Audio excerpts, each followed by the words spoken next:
And we're back!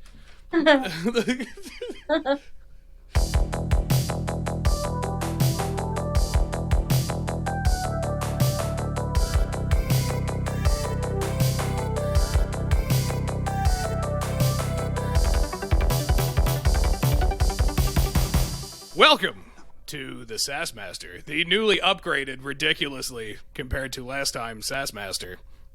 I'm your host, me.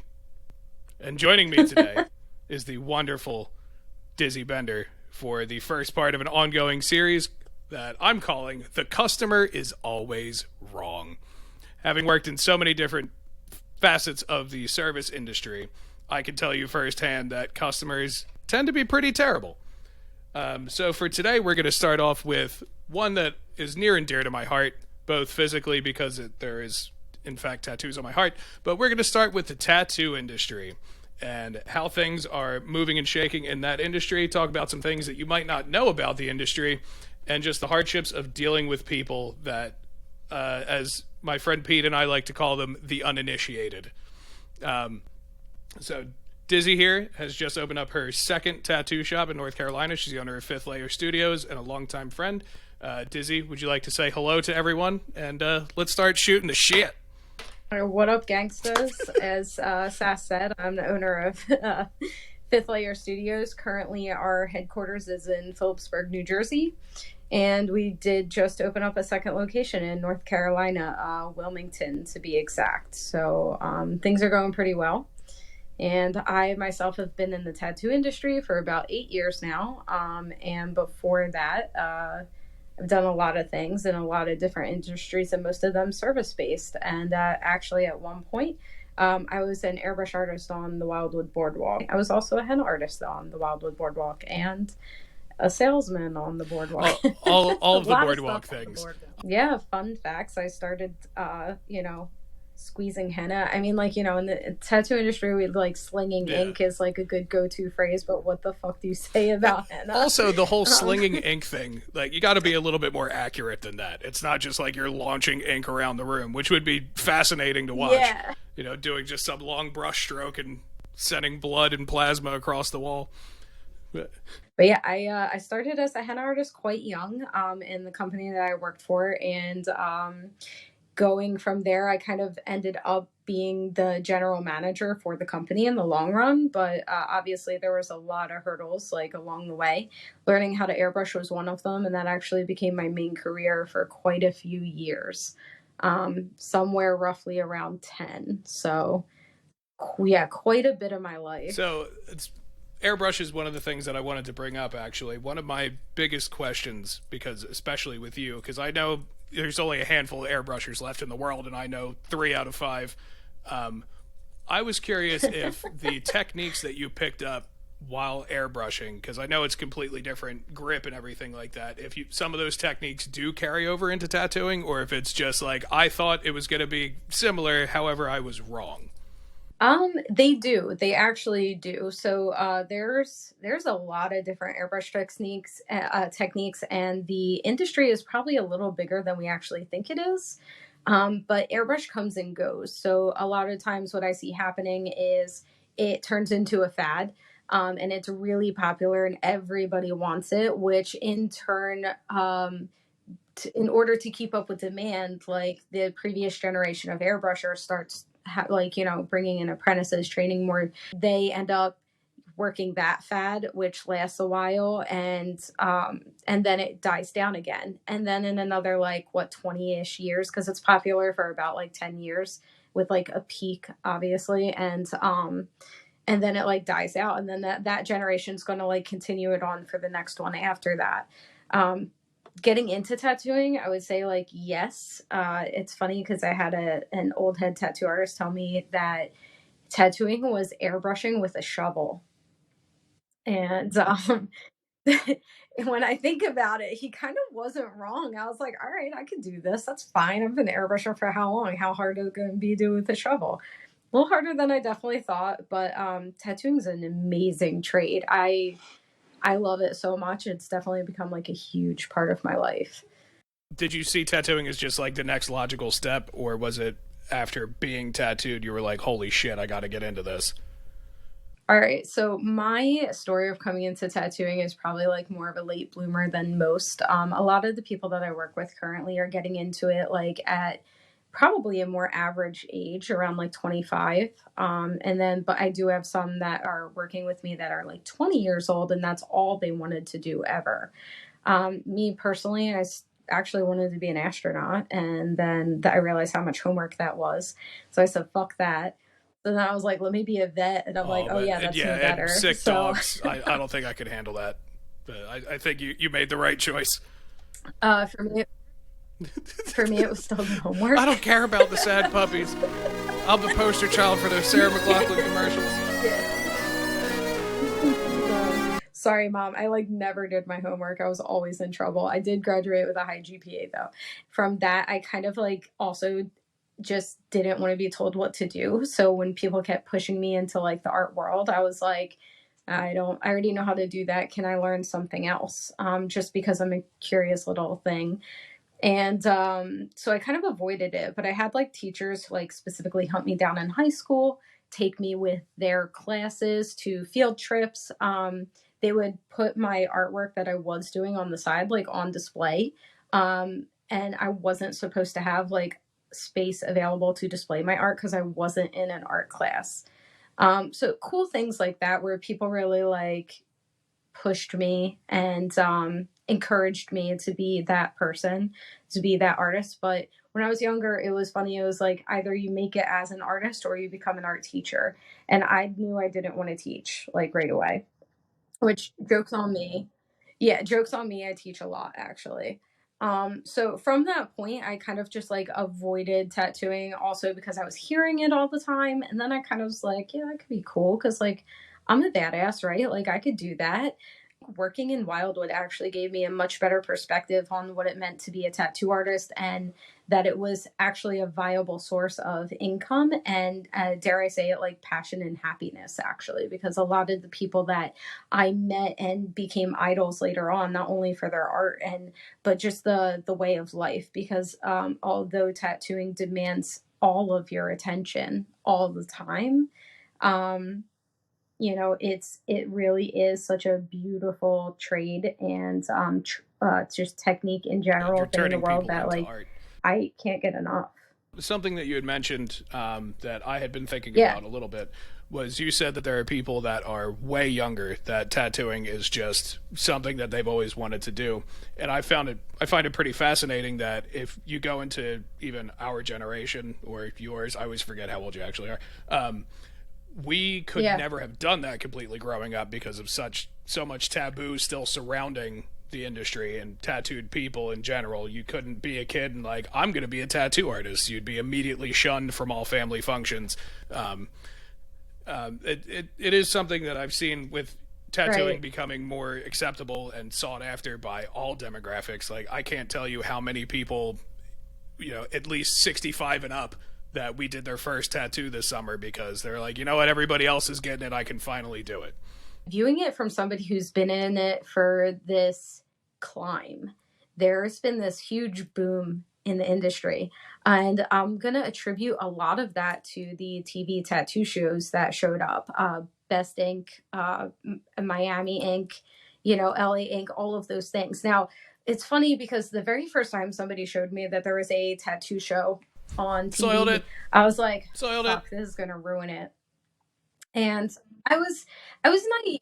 I'm a little naive on that. Like, obviously that was a while ago. It did exactly what I thought it was going to do, however, because it brought so much attention to the industry and what a tiny industry it is. Those tattoo shows, they did two things. They brought the drama, or at least what clients and the general public perceive as drama, to the tattoo world and set expectations for what to expect from tattoo people, to tattoo artists, tattoo shops, tattoo like owners, front desk people, yada, yada, yada. But then also, it brought so much attention to the technology and the technique and, the styles and the inks and what we're putting in our bodies and how we're actually doing it. And I, shit, dude, I love being wireless. I can run around the shop with a tattoo Oh no, machine if I Dizzy's have on another fucking walk to rampage. and stuff. Hide.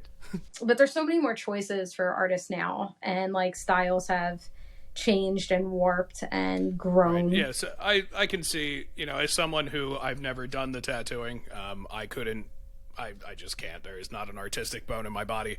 Um, but as someone who's just worked the front counter and seen the unrealistic expectations of these humans, and I feel like I'm, standing in trench 1 while my artists are in trench 2, and I have to stop these people from walking past me to just go accost them while they're trying to draw. It's insane.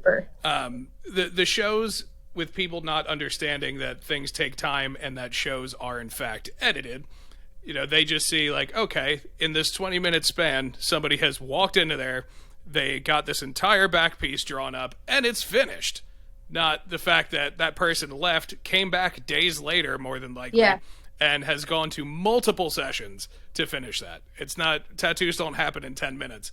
And when people will come into the shop and be told like, oh yeah, we can't do that as a walk-in, that is not a walk-in tattoo, and then we're the assholes. We're mostly appointment only shop at this point in time. So COVID changed a lot for us. A lot happened with that too. That even changed the industry like widely. There's a lot of shops out there that are still like keeping their door locked, and you can only come in if and once you've like checked in. A lot of this is just crowd control. We get overzealous people who like come in way too early and we're just not ready. It becomes hard. I feel like my business partners and I have like really instilled like a lot of really good like healthy boundaries in the way that we run things.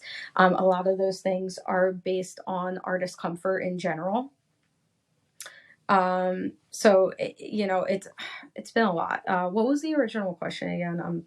Just talking about how like, yeah, how good and bad the shows have been, because it has brought tattoos into the mainstream. It has brought more focus into the technology, like you said, like the development of some of the new machines and power supplies and everything has been great. But also the unrealistic expectations of the clients as they come in. We still deal with that even as an appointment-based company. At this moment, we have like opened up our phone lines for walk-ins, and actually just today we noticed that we always tell people call at noon. Call at noon in order to get an appointment for the day, because we do still have like a locked door policy. So people can't actually just walk in, they have to call ahead of time. It does help us like stay organized. It does help like keep like anxiety levels low, and a little less energy required on the artist to like just jump into the action constantly. Being the gatekeeper, though, like you were explaining, where you're on the phone or at the front lines and the door can be relatively hard. So I literally got a phone call at noon today, and I answered it. And while I was on that call, I got another one at noon, and then I got a text message that came in, and then immediately after another phone call, and all of them were trying to get in today. So now I have all 3 people, and I'm like, what do you want to take? What do you not want to take to the artist? Which is actually kind of nice for them, because they can dictate how their day goes. But like we get a lot of like, we tell them, our shop has a cell phone, so they can just text pictures. But like, it's like, what are they getting? Is it realistic? Like, I'm sorry, but this is a better like appointment based thing. It's just too large for us to do today, too large, too custom.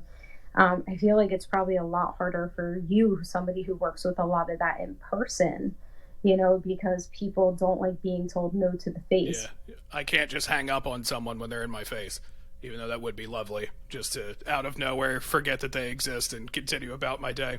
Yeah, a lot of the time when they'll see the artist is just sitting down for a few minutes and playing on their phone before they have to do a 5-hour appointment, the person walking in doesn't realize that 5-hour appointment's coming in. And they just immediately, well, they're not doing anything. Why won't they do my tattoo? It only takes 5 minutes. Like, ma'am, you want a realistic portrait that covers your entire back of your dog using a shitty pixelated photo of said dog. Like, what do you want me to do here? I'm sure there's people out there that can do it. Right. But you can't come to me and be like, I want a realistic portrait of this. And then I magically can draw up exactly what you have in your head and have it done for you in 5 minutes because I already knew you were coming in there. Right. There is so much that goes into being creative in general, let alone this is all that I want. Like, if you want to come in and get a single line wave tattoo, I have 30 different versions of it right here ready to go. But if you Right. want, a traditional Japanese style Yeah. wave with particular colors and, the silhouette of Godzilla poking out of the back, that takes time to draw and compose. And some people are cool with just basic things that I've seen. Like, I can't tell you how many people have Canva designs on them that I put together in like 5 minutes on their body for the rest of their lives. When it was something like, oh, I was just kind of showing you a layout. I was going to bring this to the artist to put to, but that's what you want? Like, okay, good for you, lady. Well, honestly, that like makes it easier. It's funny, like we have all different types of clients, and like everything that you were just saying, like just brought up like a couple other things. Like some expect us again, like to draw a whole sleeve, and they're just going to walk back in an hour and get this sleeve done that day, and like that's really unrealistic. And me personally, I don't enjoy working on somebody that long and that much because like now their entire arm is an open wound, and like that is an extremely large area of skin to be open and a risk of infection, let's put it that way. Like I can only control the environment that I work in. I'm not controlling anything he does after that, or they do, she does, whatever it is. So that's unrealistic. There are some like newer styles out there that I feel like are also unrealistic, which the really fine line dainty stuff. It's a wrist with this incredibly dark, like, J and a bunch of tiny little lines, and it's like clearly a mock up. Hate it. And then when you tell people that, they're like, well, no, it's on this person. I've been convincing people to just do even minor tweaks to certain designs that they keep bringing up. So, if you're getting a constellation, like don't make all the stars go exactly the same way. It might just give it like a more of a twinkling Right. effect, but it'll be different than Sarah's that I did yesterday. Sometimes I feel bad when people like, we had this great idea. We're doing this as a group. We all want to get this single line wave. And then I'm like, oh, like this one that I have already made? Here you go. Or like, well, actually, no, we want the sun on the end of it. Like, oh, sorry, you mean this one. Like, so I see somebody was on Pinterest this morning. Now, see, you get things like that a lot more than I would. Our shop is definitely more custom based, but we do get like a nice little wave of people right around tax season, right before summer and stuff, that want these tattoos and they want them. Yeah, I have tattooed people where I'm just like, all right, I better not see this open tattoo on the beach tomorrow, and that's exactly what they go do. And it's like an open, literally, I tattooed that yesterday tattoo in the sand on the beach in Wildwood, of all forsaken places. I'm just like, you guys are a blight on humanity.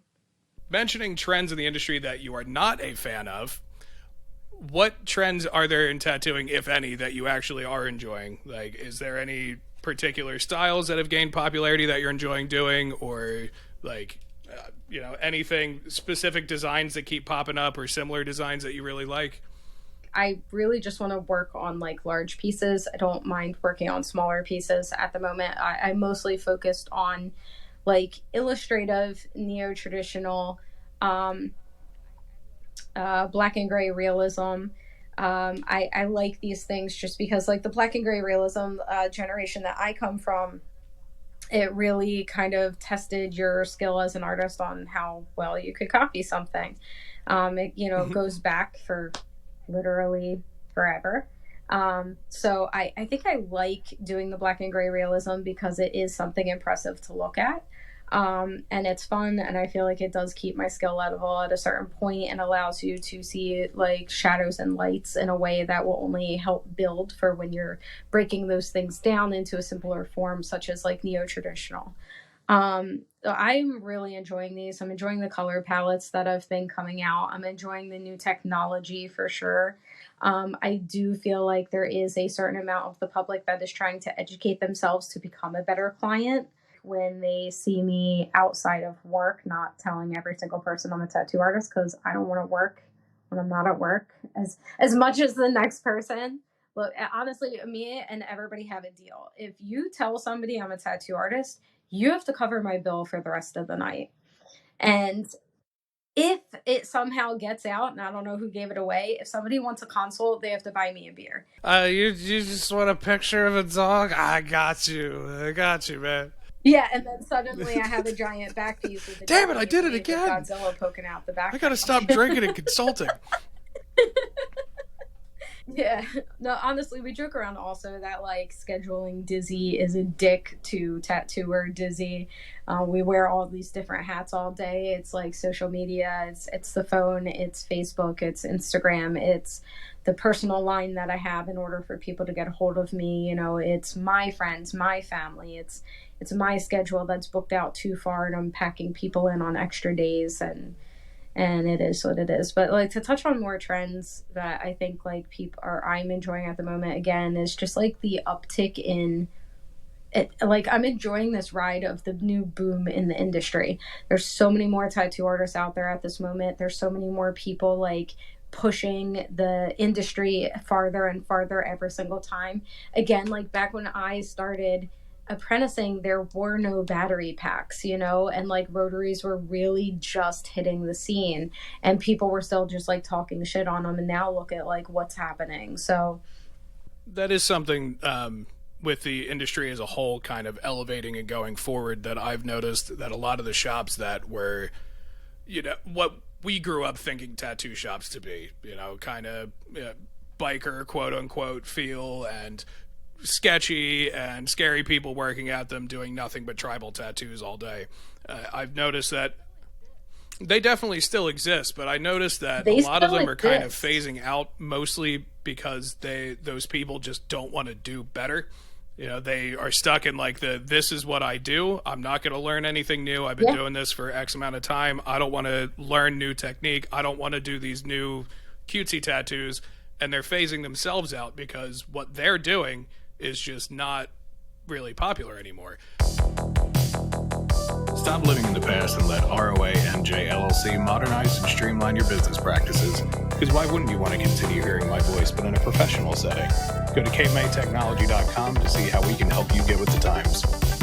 Ignorant tattooing, question mark. We were talking about just different trends and rises in the industry recently, and something that has been going around a lot lately is hashtag ignorant tattooing. And it is people taking pride and kind of like continuing to be what a professional artist would call a scratcher, a kitchen magician, whatever else you want to call somebody who doesn't actually know the correct process. Kitchen magician is pretty Yeah, they fantastic. don't know the correct process of actually applying ink to skin and getting it to stay and look beautiful and so on and so forth and magic. So we're seeing a huge rise on this, and there's a lot of pushback from the community who feels like we're gatekeeping. But I'm sorry, that's exactly what we're doing. You know, what we are doing might not be actual brain surgery, but we are opening the skin. There is a certain level of cleanliness, dare I say, sterility that's required in order to do what we do and keep the public safe as well as ourselves. Um, so we're seeing a huge rise in this, and there's a lot of people who have become like TikTok famous, even Instagram famous for the reels and stuff that they're putting out there. And from that has arisen even like further, not separation, but like there have been accounts out there that like help reveal these people. There's a ton of groups on Facebook, like the one for instance is like what in a $20 wish tattoo machine is this type deal, like stupid stuff like this, but like it gives you a really good idea of what it is that we're going to see. So you know, a lot of celebrities have these extremely glorified, dumb, gross, not great, well done tattoos, not well uh, Executed. applicated, yeah, like applied tattoos.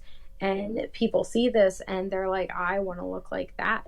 So they take it to a tattoo shop occasionally, and they'll hear like, okay, like the artist, this is not what the artist wants to do, because they're like, you know, my skill is either above this, or I don't want to put all these tattoos on your young face and job stop, like, which is what I was talking about my responsibility being. Um, and then you know, you have a lot of people out there that are just ordering tattoo machines, picking them up, tattooing their entire legs, themselves, their friends, their family, and not just creating a whole market for cover-up tattoos, but also Thanks. possibly putting these friends, family, and community members at risk for diseases. MRSA. Woo. Right. Yeah. Like I knew people who back in the day, and like obviously this is not something you should ever do, but packed up their tattoo supplies and just threw everything in a book bag, and everything's rolling around together, touching each other. Things are breaking open, and generally things that get wet are way more susceptible to spreading disease, bacteria, all That's these what she different said. things. Yeah. Right. So with your bag of Hep C is what we would call it. And people are going around and hosting like in-home tattoo parties on top of carpet, like all these different things. And On top of carpet. Ugh. it's just been it's been I don't like going to challenging. restaurants that still have carpet, let alone getting something that's pretty much a surgical procedure Yeah, like there's with some over carpet. I'm seeing people post pictures of them tattooing on an old massage table that has been ripped open by cats. Those said cats are resting on the tattooee's like chest, lap, whatever. They're picking it up. The cat's like licking them. The foot is basically touching the open tattoo. They're using the leftover paper towels and no gloves and all these things that are actually putting people at risk. Right. Um, I mean, in my past, I have been tattooed on, a roll-out mattress in the middle of a dirty kitchen in the villas of all places. Um, but I was also on a lot of things and a bottle of whiskey deep. Had I been sober, I would have never done that shit. with our industry growing the way that it is, and like I said before, TV shows did a lot of different things for the industry. It gave us a technology boom. It definitely put into clients' minds like a bad idea of how much time and work that we actually do and what are good boundaries for your tattoo artist. And it also created the idea that anybody can do this. I hear all the time that like, oh, I could do that too. I'm like, no, I'm sorry, but you No, actually honey, can't, not no. with a lot Honey, of no. practice. Right. And I have met, self-taught artists that are absolutely phenomenal that I have employed because their skill, their cleanliness, the way they respect and treat the industry is exactly what I was trained to do and taught to do. And I'm glad that they're holding themselves to this standard. That's beautiful. But not everybody is doing that. And there's a huge pushback saying that we're gatekeeping. But yes, that is what we are doing. And we are doing it for the safety of the public, and Mm-hmm. ourselves, because bloodborne pathogen training, Mm-hmm. you Been can through it. you can get that done on a certain website for like $25, and or dare I say free sometimes. And it is a 15-minute process, just as easily as it is to get ordained on like lifechurch.org or whatever it is. But then Mm-hmm. there's other websites that really take into account like every aspect of our life and get into, you know 8 to 12 hours worth of information that, like, as somebody who's going to be breaking skin every single day with different people and putting themselves at risk with this public and open skin, that they should actually know about. It's the difference between, I, like you said, I could just go and get ordained online and then put some bullshit together, and technically it's legal. Yeah. I have the Yeah. legal standing to do it, Right. but it would be much better for everyone if I actually Right. gained the knowledge that I need to do this properly. Right. So speaking in terms, I live in Pennsylvania. I work in New Jersey. Pennsylvania itself doesn't. The state does not regulate tattooing and piercing. However, certain cities may. The city of Philadelphia does. It has very high standards. The city of Lancaster does. I'm not sure which ones are out there. I haven't done my research, because it's not something I'm worried about at this moment. But I know where I am in New Jersey has some pretty strict standards, and we adhere all of our shops, all of our employees to those standards because we like those standards. It creates, this industry has been fighting since back in the day when it was, as you mentioned, motorcycle gang, like drug front, like cash front type businesses, into this beautiful industry that helps people better define and differentiate themselves from the rest of the world. So it it can get really hard that, like, we are gatekeeping, but we're doing it for a reason. We're trying to keep people safe. We're trying to say this is an extremely sacred art. It is one of the very first arts that happened in America. Not America. Please, like, don't come for me. That whole world, the whole world. Like, tattooing is old as man. It is self, and it's beautiful, and it should not be taken lightly. For all those out there, like, actually, tattooing with machines that they purchased without proper training, we're not against you.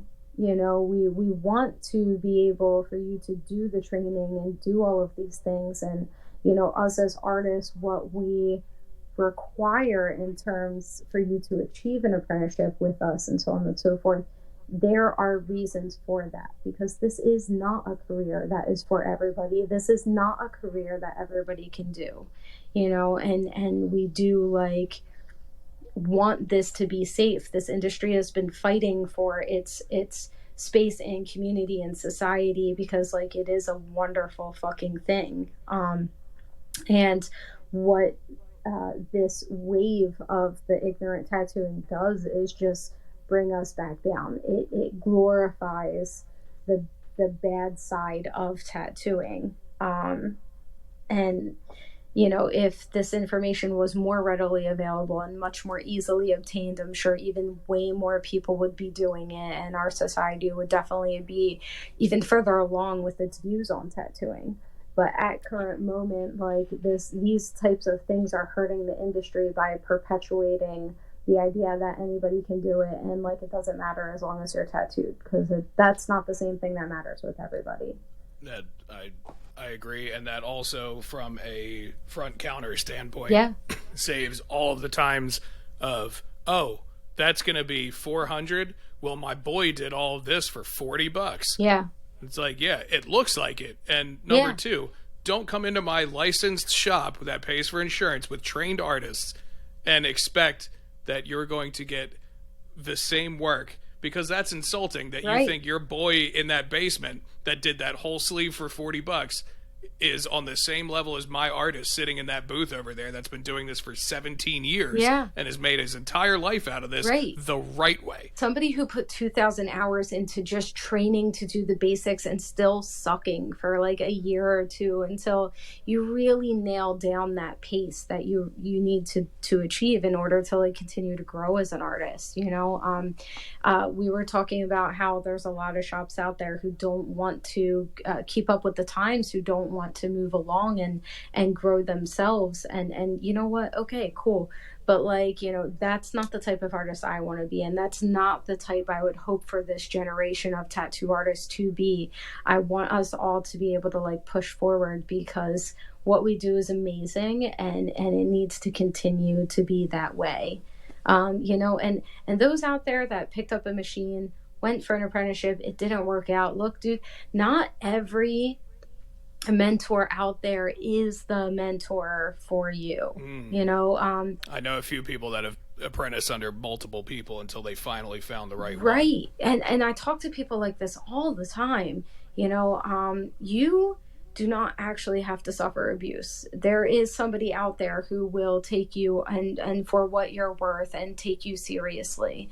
And that goes beyond tattooing. That's any job. It does. That's any job that you have to apprentice or need to learn under somebody for anything. It might not be the right teacher. It's not necessarily you. It might just be who's giving you that information. Right. And like I said previously, like, my shop happens to have, like, a guideline for the first year of an apprenticeship's life, or career, let's put it that way. Life, whatever. It's their fucking life. They better get ready for it. Little do they know.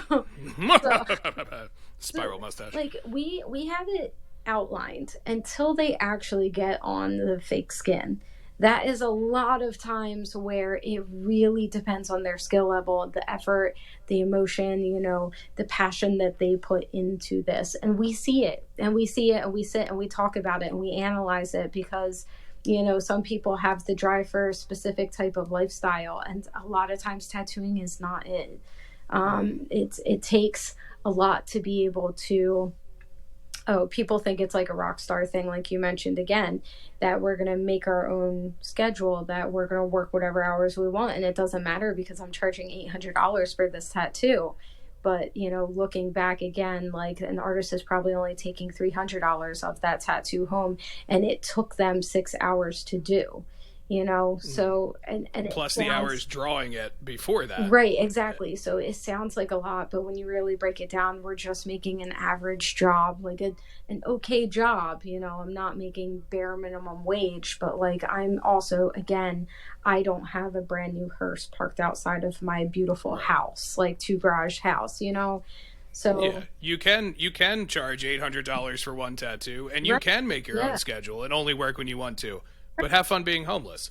Right. Or have fun when you don't actually know what you're doing because you only had that client one time. Don't set your expectations because, this one time, this one thing happened. Right. Like, cool, this one time I found a penny on the ground, but it doesn't happen every day. Also, like, back to the ignorant tattooing thing, I would never discourage an artist from trying a new medium. I think that's great, but, like, maybe you should purchase practice skins. Maybe you should look into, like, whatever information you can get if you feel like an apprenticeship is not for you. Maybe you should actually look up like your regulations or what some of the strictest regulations are and get a taste for like the highest standard, because no matter what you should do, you should always hold yourself to the highest standard. I am constantly looking for ways to improve myself. I do feel like the rest of, everybody should always be trying to do that. And again, like, standards, they bring everybody up to a certain level and only improve an industry anywhere around. One of my favorite things for just anything in life, the person happens to be a tattoo artist, shout out Peter Lazarus, is he just always says do better. Just whatever it is, just do better. Like, oh yeah, why are you going to keep doing that when you know it's wrong? Just do better. That's it. Just want to do better and do better. Yeah. Find out what it is. Analyze yourself. Talk to yourself pretty often. Like for me, I was like, I feel like I'm not growing. I felt like I haven't grown in the past year. What is it that makes me want to tattoo? Like, so how can I make myself better? What is going to, I should take pride in everything that I put out. Like at current moment, I'm in this weird lull. I am taking a lot of clients to pay the bills, and not necessarily it's always the artwork that I really want to put out. So I'm not really posting those things. I'm just posting the stuff that I really want to do in hopes that I will continue to cultivate that clientele, but every single day I am trying to find something to where I can improve my craft. I want to be, I don't need to be famous, but I want for all of my clients and my coworkers and my business partners to be like, Dizzy does know what they're doing. And to me, like that's my goal in life. You're not getting complacent in an evolving industry. Exactly. Because that's how you get left behind. Yes. The next time you feel the need to get your flesh penetrated, go on over to Fifth Layer Studios in Phillipsburg, New Jersey, or their new location in Wilmington, North Carolina. They'll make sure that you have a pleasant and professional experience. Check them out at Fifth Layer Studios on Instagram and all the other socials, and go get penetrated. I didn't really want to own one, mainly because I knew how much work came with it. It wasn't just having the self-discipline to deal with my own schedule. It was everybody else's schedule at the same time. It's Amazon orders. It's tattoo shop orders. It's, my relations with my employees and coworkers. Are they okay? Do they have everything they need? What are we doing? How's the business doing? What do we need to do in order to grow and make sure it keeps happening? But I feel sometimes the world has a weird way of just being like, nah, bitch, this what you doing. Which is a super valuable skill, because I've noticed a fair bit of people that want to get into tattooing that I've talked to, they don't realize all of the other things that come along with it. It is not just, all right, I have to learn how to stretch the skin and do this. It's I have to talk to people. I have to be on the phone all the time. I have to market myself most of the time. I have to know what colors blend together to make these certain things. So I was talking to a friend of mine who tattoos not too long ago, and she had a temporary apprentice who didn't realize 90% of your job is talking on the phone. Like, you are doing things that aren't actually tattooing Yeah. way more than you are actually doing the tattooing. And not everybody can hack that. You know, especially scheduling. Time management is an incredibly, No. useful skill to have, and it's being lost, sadly. It also, time management can get boring, especially when you have a job that's so demanding, like before and after work. We like, my day generally consists of, I get up at 8:30. I don't have to be at the shop until noon, but I do get there usually around 11:30. But like, I get up, I grab myself some coffee, I make sure my iPad is set up, and I honestly sit in front of the TV and just play like something stupid in the background. And I draw, and I continue to draw until like I get to work. Sometimes I'm still drawing right up until the last minute. Take my first client, then I end up taking a break, taking lunch, in which I'm usually drawing again while I'm eating. Take my second client and like pack up and go home. But then I'm answering messages, answering phone calls. We at our shop, we try to push people for texting more. So Preach. It does give you a little bit more control, because if you're on the phone, you have to answer right then and there, or you sound like a mad person. But texting, I can get back to you a few hours later, and most people won't, like, you good? Question mark, question mark. Did you get my last text? Blah, blah, blah, blah. But it's the other thing too with what you said about working outside of work is, even though I am not a tattoo artist, there's a particular look to people that are in the industry, and people just kind of look like, huh, they're definitely a tattoo artist. Let me go tell them, like, oh, you have tattoos? Look, I got this back in this day. Bah, bah, bah, bah, bah. not always great. Yeah, not always a great thing. I actually don't usually have to deal with that a lot, and like, thank goodness for that. I also like to think that like I'm somebody who really enjoys setting my boundaries in order to be able to enjoy my life. Um, Such as like, I operate under a pseudonym, and not necessarily always hiding who I am, but I'm not like projecting who I am either. This way, I keep my Facebook separate. A lot of tattoo artists don't do that. And there's everybody has different thresholds for different things. We encourage our apprentices to make sure that they have a separation between like work and real life. It's very hard to maintain. It's very hard to manage. And again, a lot of that time is just taken up that you are drawing. You are drawing for much longer than you should expect to. And it's funny, this is something, we have a trial period for all of our apprentices. We actually have an extremely structured apprenticeship program at Fifth Layer. Yeah, like the whole first year is generally mapped out. Obviously, it depends on the apprentice on how quickly we move forward. But we preface that all with an interview. And the interview is like, we tell them straight up, like, this is going to demand a lot more time than you think it is. And we cannot take you on as an apprentice if you can't dedicate at least this much time to it, because we don't think it's going to be worth it for you.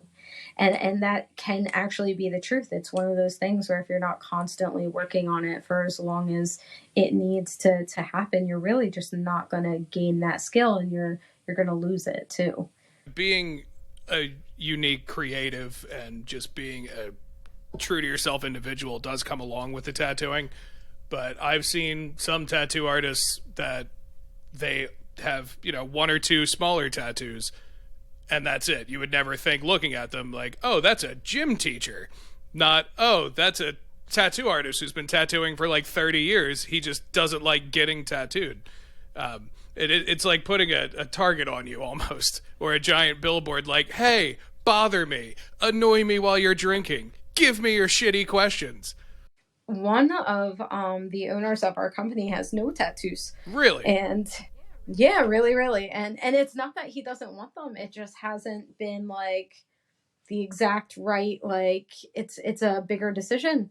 And I respect that, man. We equate a lot of, and I'm not putting it on the same level. However, tattoos, if this is something that you want to be tattooed when you're older, how do you want to be tattooed? What do you want on your body? Do you want it to represent these spiritual things? Do you care what your tattoos mean? Do you not? Is it more about what part of your skin is actually covered? This is like you are transitioning your body into something that like you actually see it as being, to be your full self. I'm actually on the cover up period of my tattoo journey, because don't get covered in a bunch of spiritual tattoos and then become an atheist. So sober up before you get most of your body tattooed. Lesson to everyone: stop drinking for a little while and stop partying all the time, and then make your tattoo decisions. See, actually, this is again, there's a lot of different people out there and a lot of different way people go about their tattooing career. Me personally, I do like bringing some of the responsibility of like, I am physically tattooing you. I'm leaving this permanent mark on your body. It is actually altering the way you look. That being said, I do feel sometimes responsible to point out, like, if I feel somebody is making a decision that they could possibly regret or could possibly hold them back from something in the future. And by that, I mean, we have the terms job stoppers, so face, neck, hands, these types of extremely visible tattoos that you usually cannot hide. They still do hold you back from certain things. Well, bringing up job killers, I had a couple kids this summer because of the popularity of face tattoos in the hip-hop scene and just people on TikTok getting famous or whatever else. Full face. There was a kid that came in that had 0 visible tattoos, and he was shirtless, so unless it was all like under his shorts, but both of his hands were done completely. And it's like, all right, I like the gloves look, but that's, you're starting a little backwards there, pal. We had one kid who he had turned 18 the previous day, or maybe it was the week before, and he was with his girlfriend. Girlfriend wanted to get something small, basic, what you would get as a walk in a boardwalk shop. Nothing too spectacular or out of the norm that sticks out to me. But he wanted to get this huge thing that said like loyalty right across his neck with 0 tattoos, first tattoo. And we looked at him and we just said, no, like that absolutely not. And he's like, well, I got the money. Like, I want to do it. I'm like, that's cool and all, but I wouldn't be able to sleep at night knowing that I let this happen. Like, if you go get this done, your buddy wants to do it for you, still don't approve of it. Don't ever just get tattooed by your buddy in the kitchen. But we are not going to do it for you. And any professional shop that says they will, maybe don't go there. Just today, I actually had somebody who came in. She's younger. And she wanted to get like a little constellation tattoo on her hand. And I was just like, look, I don't want to do that. If like one of my other coworkers might feel comfortable doing so, but I do want you to understand that like we're not in a free for all society. I would hate for something so dainty and non-threatening to prevent you from landing the career of a lifetime. Part of why the customer is always wrong. We would have so many people that would come in and just like, how much is a tattoo? Like, okay, minimally $100, maximally $55,000. Like, what do you got on you? But or like, I don't know what I want. What should I get? I have to see you for the whole time you're here, and then I'll probably never see you again in my life. Hopefully. However, you got to live with this. This isn't just what you tell me what to get tattooed on me. That does not work. If you don't know what you want, don't come in. The biggest part of the tattoo process for me is knowing what the hell you want and being able to communicate it enough to where we can translate that to a design. We pride ourselves on trying to stay as organized as possible because, like, honestly, it makes our lives easier. One of those things is like the automatic messaging system that a lot of these business suites now offer. So for like Facebook, for instance, we're like, are you looking for a tattoo? This is what we need. Now, again, there's a lot of different clients out there. I have clients who literally give me a napkin drawing of what they want and a complete breakdown of where they want it, how big it is, what colors, give me a little mock-up they did themselves, and then I get to have, like, just redesign it into something beautiful. I do enjoy the whole, like, somebody will come in and will have this full color, hyper-realistic rose that's really small, and they'll be like, oh, it's just small and simple. Like, it's just simple. It's just lines. Like, oh, here's all these perfect circles in this design. Like, I just want 3 perfect circles. It's simple. What do you mean you can't do it right now? Right.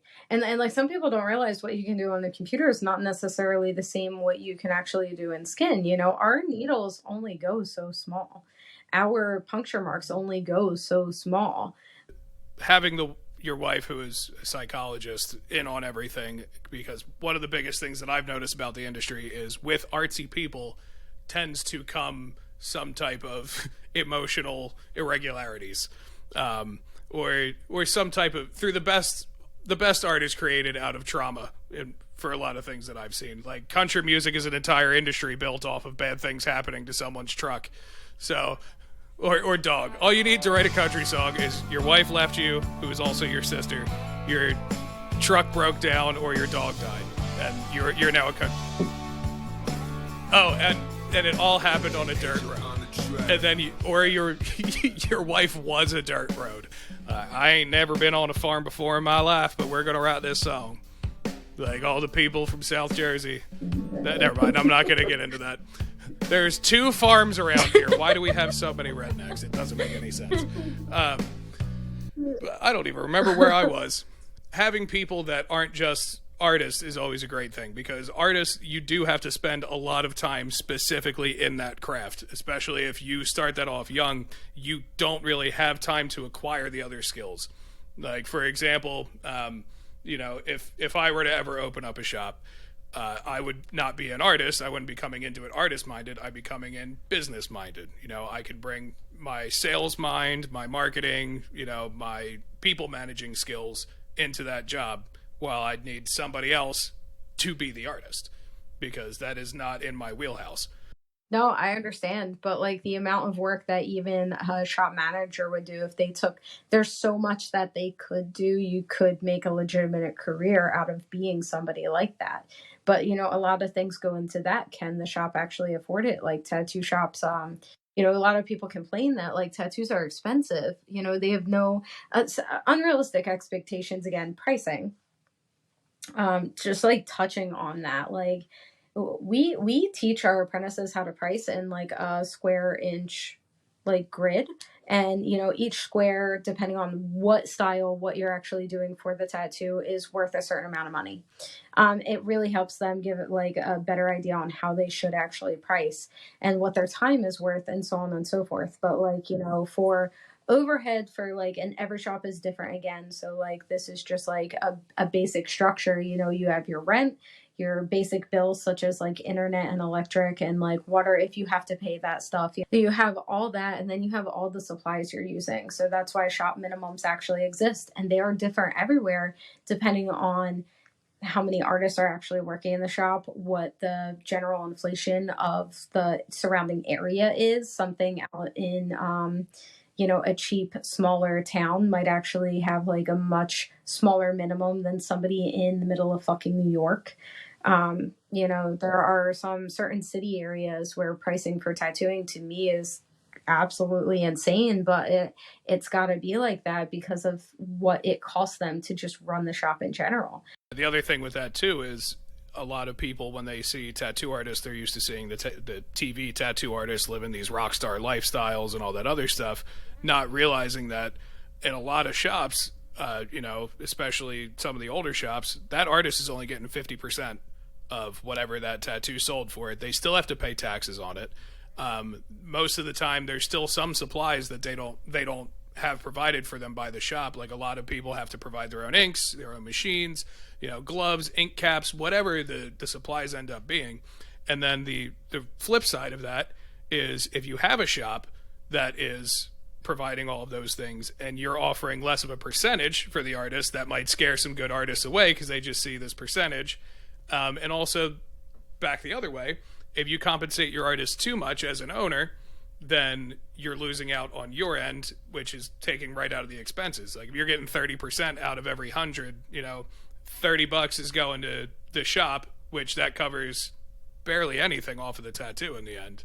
Right. At this moment in time, I'm definitely taking less of a percentage than I would like as a shop owner. However, this is part of building the company, and I would never ask my artists who work with me every single day and make this company like really happen, to take anything like less than I'm actually taking.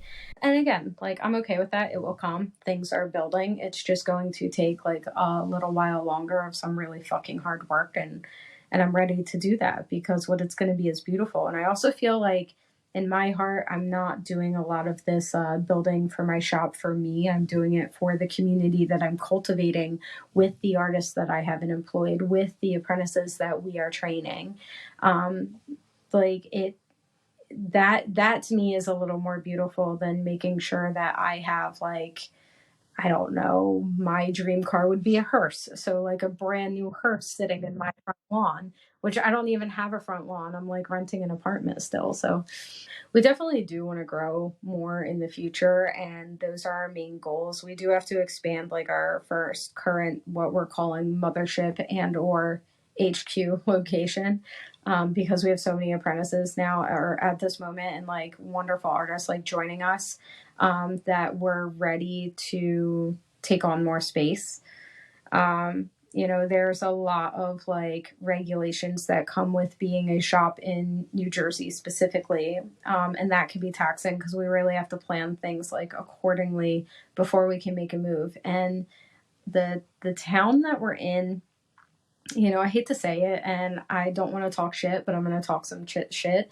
The town that we're in, they don't quite have their shit together when it comes to organization within the town and what they want and what they want to see and their capitalist mindset on like how they're going to benefit off our So backs. it's a town in New Jersey, is what you're saying. So yeah, but actually that brings me back to I remembered what I said like back to pricing real quick and then I'll get back into the town thing. What say an artist makes 50%, right? Now they do $100 tattoo, or sorry, let's say they do a $200 tattoo, right?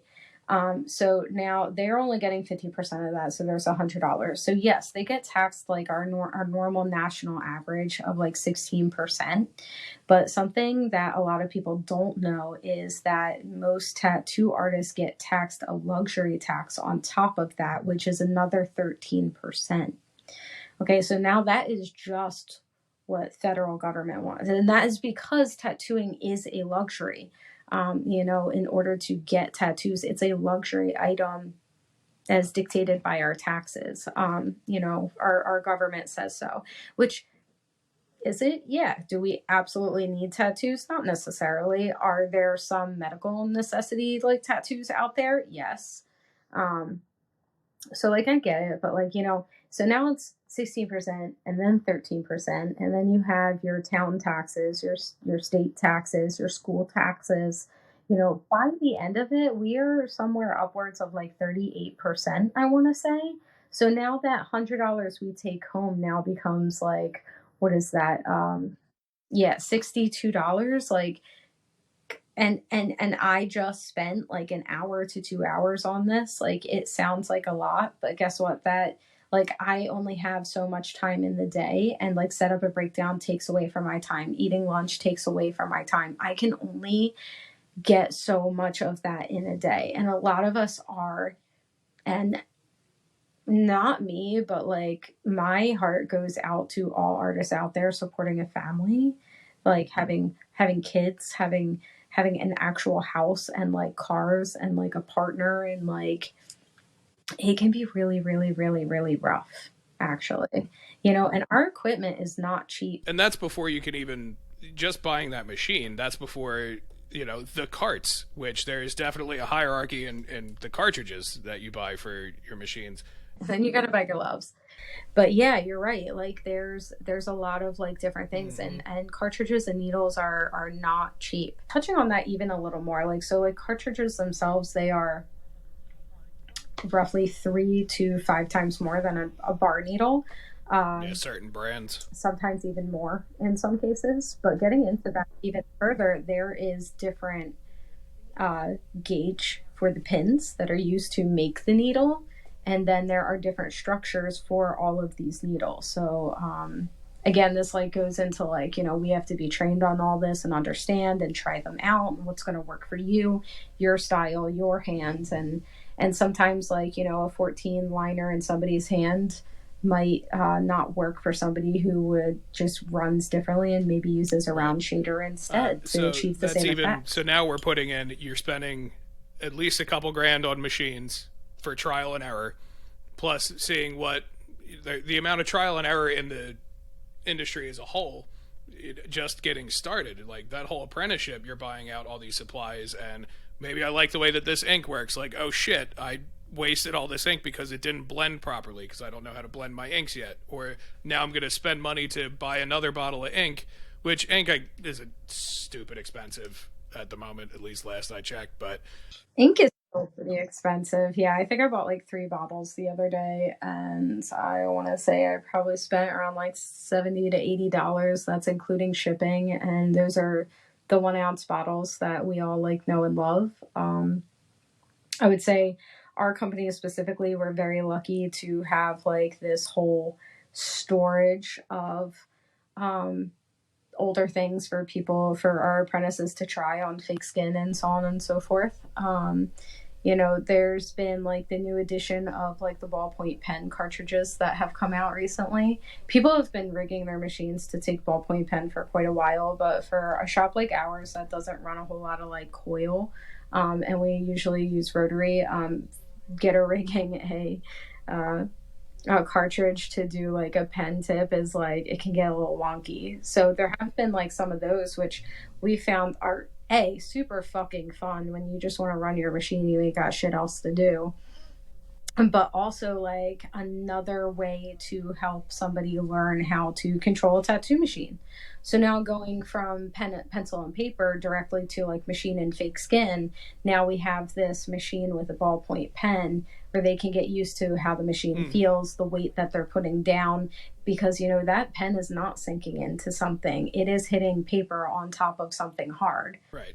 And that's another thing. You have all the grips that you have to buy and different size grips to see what works, or shitloads of medical tape and barrier film to try and rig that together. When all's said and done, back to the price of things, we'll say $100 tattoo ends up costing, for if you're using a proper setup, about $60. So your artist is getting about $20 an hour.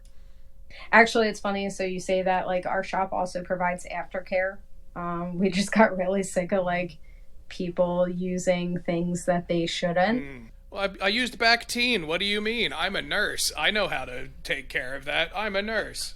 Before we actually decided to provide Aquaphor, and this is what we do, Aquaphor and Dial Gold soap.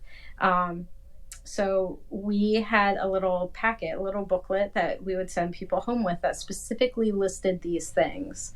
And we were just still having issue. And since we started providing aftercare, we haven't had a single person come back with like a poor heel. So for you, Dizzy Bender, what is your ideal client?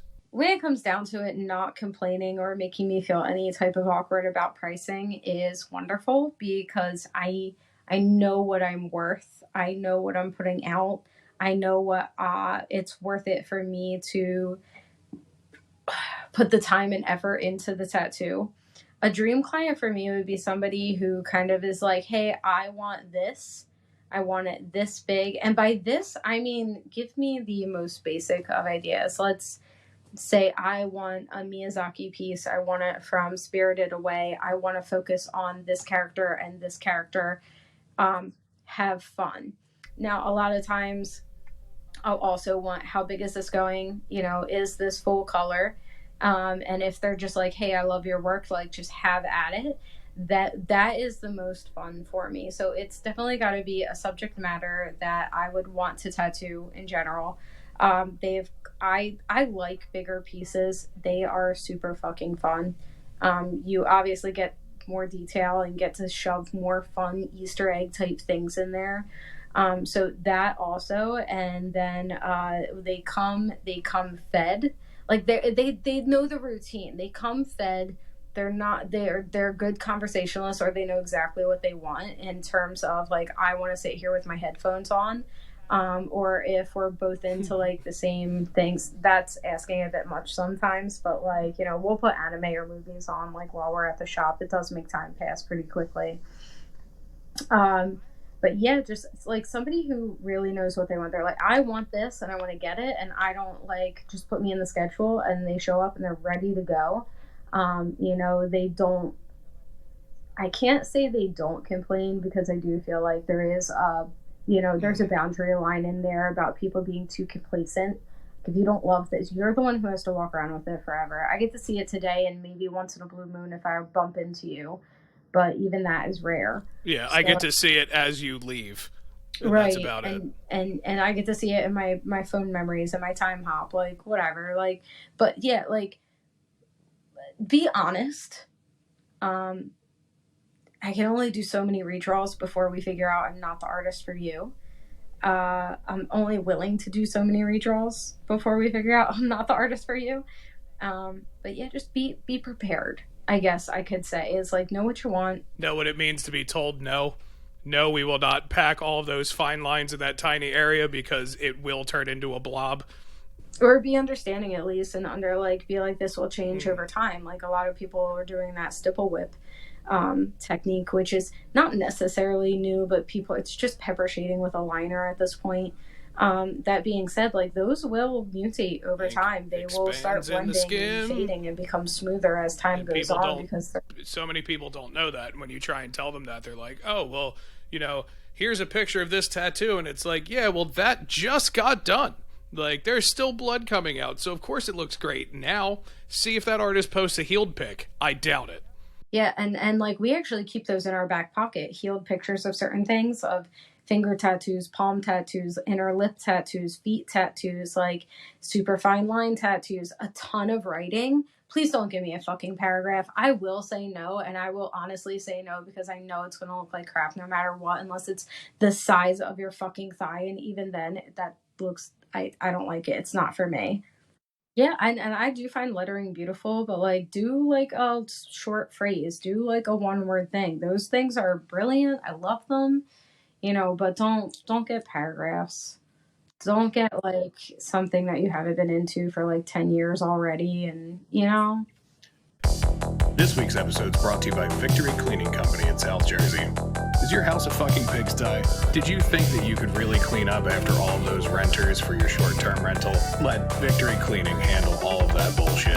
Contact them at victorycleaning.co today. So, for the last thing I'm going to ask you to wrap this up, because it's probably going to be the thing that people are tuning in most to hear. What was your worst client experience? You know, I'm not gonna lie, I know there are some really fucking crazy experiences out there. I want to say that two probably come to mind, and they're really still not as bad as I thought they were gonna be. One of them was my fault, but this was just one of those like embarrassing things that just happened. But the other one was, there's been a lot of funny ones. So this guy walked in and he just came in and like put his fists on the counter, which is glass, and like kind of like leaned over aggressively, like got real close to my face and was just like, I want a $50 tattoo. And I remember taking a step back and just like staring him down type thing, like taking a step back so that he could see me taking a step back. Like, you are in my fucking space, sir. And I said, we don't do that here. Our shop minimum is 100.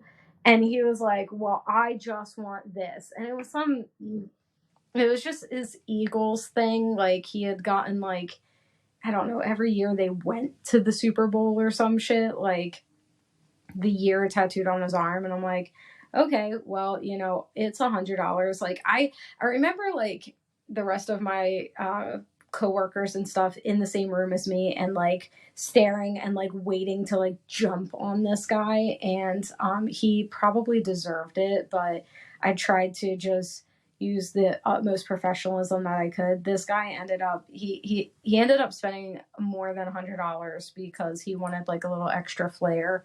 And I was like, okay, I'm at the point where I'm trying to like do the tattoo and get them out. Like, yes, I do have those clients, and I'm not always my best self as a tattoo artist, or who I would want to be, because I just don't vibe with certain people. But that being said, like he left, and I remember him sitting down in my chair after I'm still like wrangling him in just to be like respectful.